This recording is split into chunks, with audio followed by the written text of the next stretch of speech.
കേന്ദ്ര സർക്കാരിന്റെ tech innovation ചലഞ്ചിൽ Alappuzha സ്വദേശി ജോയ് സെബാസ്റ്റ്യന്റെ കമ്പനിയായ ടെക്ജൻഷ്യയ്ക്ക് വീണ്ടും തിളക്കമാർന്ന വിജയം. ഭാഷ്നി ഗ്രാൻഡ് ഇന്നൊവേഷൻ ചലഞ്ചിൽ 50 ലക്ഷം രൂപയുടെ പുരസ്കാരമാണ് ഇത്തവണ ടെക്ജൻഷ്യ നേടിയത്. ഇന്ത്യയിലെ പല ഭാഷകൾ സംസാരിക്കുന്നവർ ഒരു വീഡിയോ കോൺഫറൻസിൽ ഒന്നിക്കുമ്പോൾ ഏത് ഭാഷയിൽ സംസാരിച്ചാലും ഓരോരുത്തർക്കും അവരവരുടെ തിരഞ്ഞെടുക്കുന്ന ഭാഷയിൽ കേൾക്കാൻ കഴിയുന്നതാണ് ഈ സാങ്കേതികവിദ്യ. പരിഭാഷകന്റെ ആവശ്യം ഇവിടെ വരുന്നില്ല.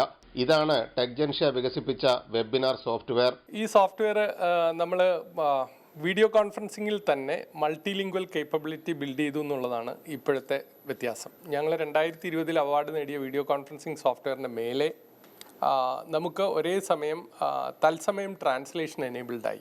ഇന്ത്യയിലെ 15ഓളം ഭാഷകളിൽ ഇപ്പോൾ വേണമെങ്കിൽ പങ്കെടുക്കുന്നവർക്ക് അവരുടെ ഭാഷയിൽ കേൾക്കാനുള്ള അല്ലെങ്കിൽ അവരുടെ ഭാഷയിൽ സംസാരിച്ച് മറ്റുള്ളവരെ അവരുടെ തനത് ഭാഷയിൽ കേൾപ്പിക്കാനുള്ള അവസരമുണ്ട്.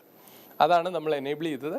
അത് വളരെയധികം സ്വീകാര്യത നേടുന്നുണ്ട്. കമ്പനി വികസിപ്പിച്ച തത്സമയ വീഡിയോ പരിഭാഷ സോഫ്റ്റ്വെയർ സംസ്ഥാന കേന്ദ്ര സർക്കാരുകൾക്ക് ഒരു വർഷക്കാലത്തേക്ക് 10 ഇന്ത്യൻ ഭാഷകളിൽ നടപ്പാക്കാനുള്ള കരാറും പുരസ്കാരത്തിന്റെ ഭാഗമായി ഇവർക്ക് ലഭിക്കും. 10 ലക്ഷം രൂപ വീതം വാർഷിക മെയിൻ്റനൻസ് ഗ്രാന്റും ഉണ്ടാകും. 2020 കേന്ദ്രം നടത്തിയ ഇന്നൊവേഷൻ ചലഞ്ചിൽ വി കൺസോൾ എന്ന വീഡിയോ കോൺഫറൻസിംഗ് ആപ്ലിക്കേഷൻ തയ്യാറാക്കിയതിന് ടെക്ജൻഷ്യ 1ാം സ്ഥാനം കരസ്ഥമാക്കിയിരുന്നു. അമൃത ന്യൂസ്, ആലപ്പുഴ.